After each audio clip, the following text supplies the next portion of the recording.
Welcome to the Tech Egg. Don't get scrambled. Enjoy the video. You start by confirming exactly what f of x is and what you must find. Make sure the domain is clear.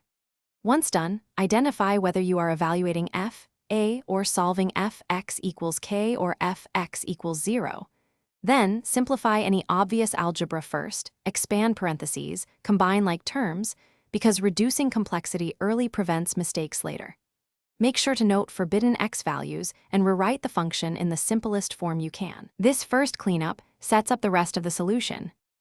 You now perform the central algebraic work. Substitute values when evaluating or convert to a standard equation when solving.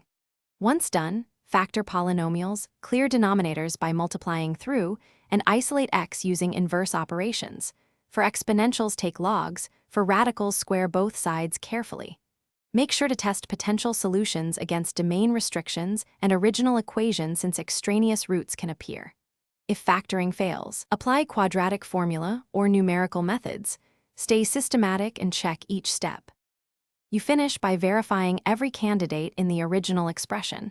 Make sure no division by 0 or bad square root occurred. Once done, simplify the accepted solutions to exact values or decimals. Clearly state which solutions are valid. If results seem inconsistent, check algebra steps, recompute key simplifications, and consider graphing f of x to visualize roots. A quick troubleshooting tip: if extraneous answers appear, retrace steps where you squared or multiplied by expressions that might be 0.